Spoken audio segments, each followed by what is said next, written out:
Hi guys, welcome to this tutorial. This is Teacher Raya.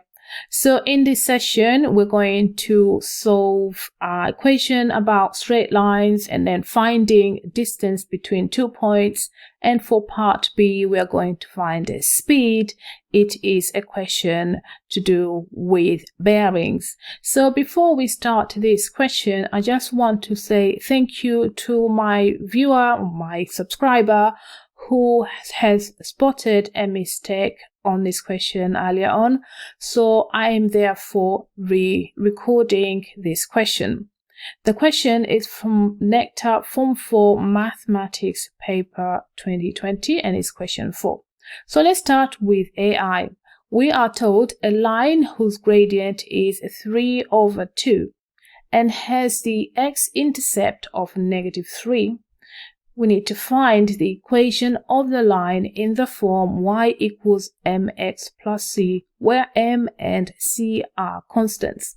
So let's go ahead and just write that down. So y is equal to mx plus c. You should know that m is the gradient of that particular line. You can call this slope or steepness. C is the point where the line crosses the y-axis. So this is called the y-intercept. So let's say we have a line like that. The y-intercept will be this particular point here, where the line crosses the y-axis. What we have is gradient. So let's go ahead and put the values in. So y equals 3/2x. And what we have here is x-intercept, not the y-intercept. So we can't put that down. We just need to write plus c. So why are we given this point x-intercept of -3? So again, if you have a line that crosses the x-axis, that particular point is called x-intercept. So you should know that at that particular point, the y value is 0. So we can write this point -3 as -3, 0 because it crosses the x-axis. Now we're going to use this coordinate, substitute the values of y and x into this equation, and then find c. So y is going to be 0. We're going to put 0 over here, and this is going to be 3/2. X is -3, so we're going to put -3 where x is. And then we have our y-intercept. So all we have to do now is just simplify this and then rearrange. So we have 0 equals to 3 times -3 is -9. And then we have our 2 as a denominator, and then plus c. So from this point, then you will see c is going to be equal to 9/2. So now we have c and we have our gradient. We can go ahead and write the equation of the straight line. So y is going to be equal to 3/2x. And then plus our c is 9/2. We are asked to write it in this form, so we're just going to leave it as it is. Let's go ahead and do part II. Now for this part, we're asked to find the length of a line segment joining the point 3, -2 and 15,3.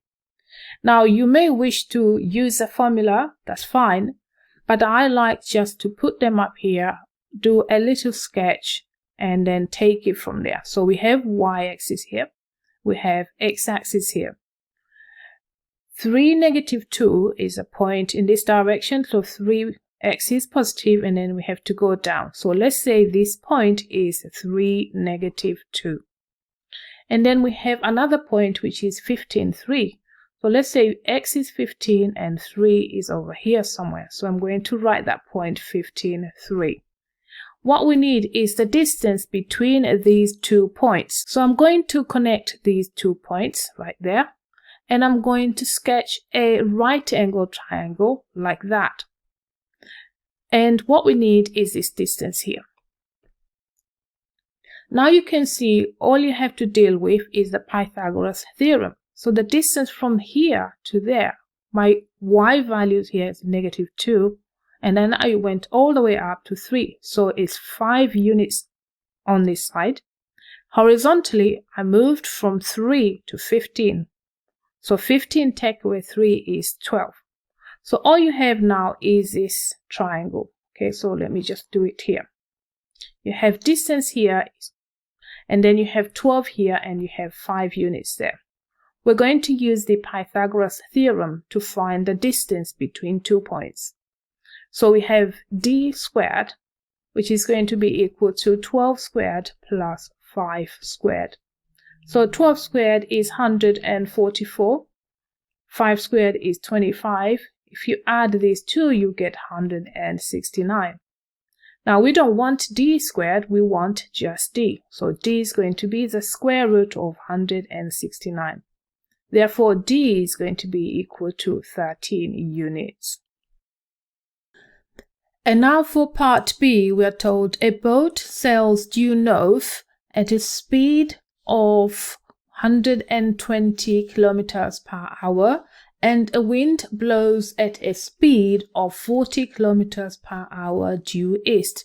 Find the actual speed of the boat. Use square root of 10 equals to 3.16.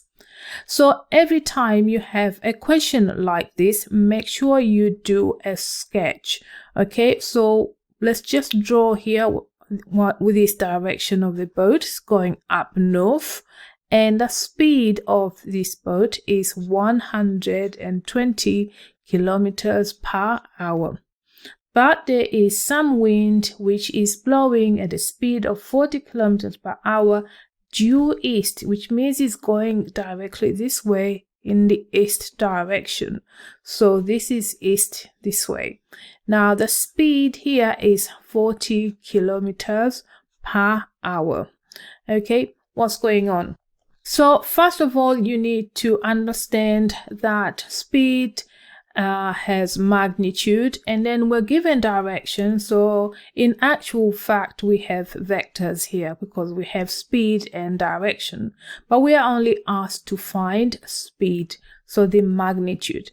You may ask, why do we need to find the actual speed? We are already told this boat is moving at 120 kilometers per hour.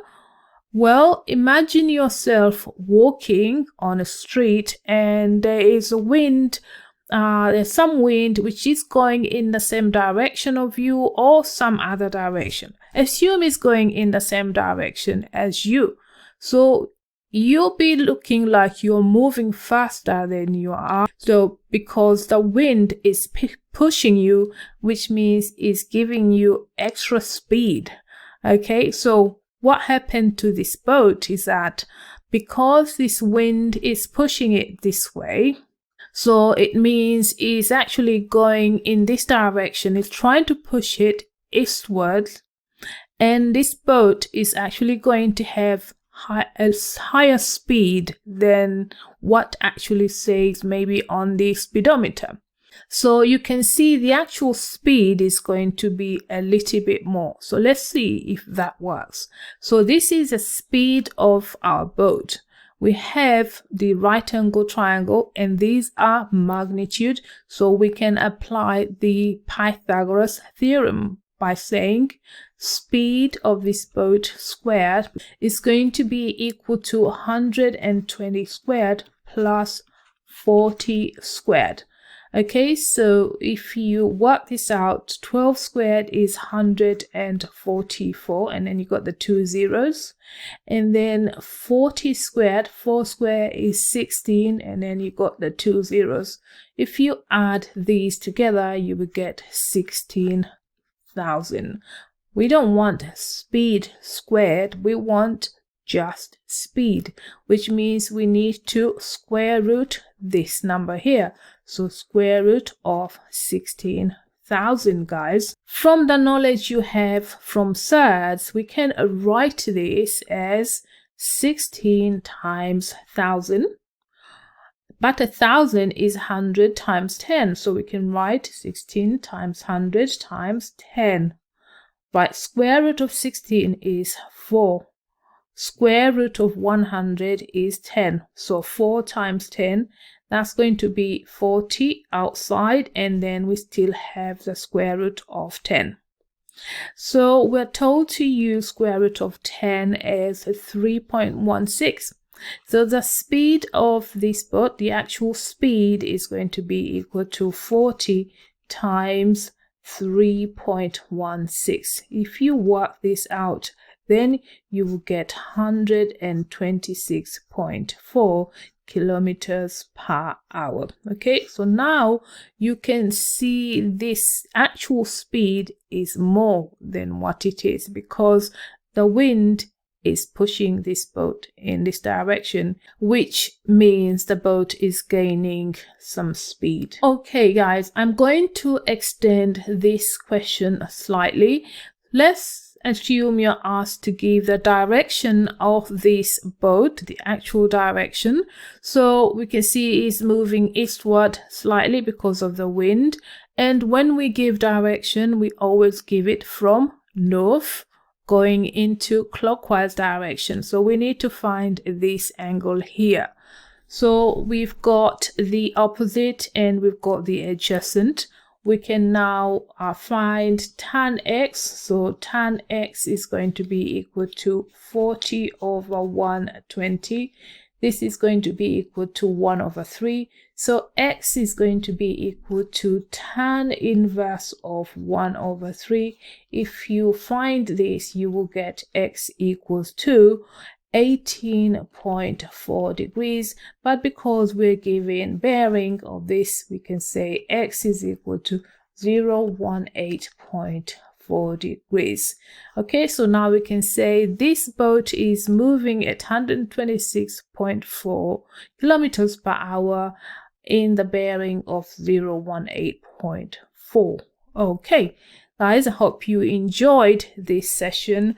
Please remember to leave me some comment, like the video, and subscribe if you haven't. Thank you, and bye for now.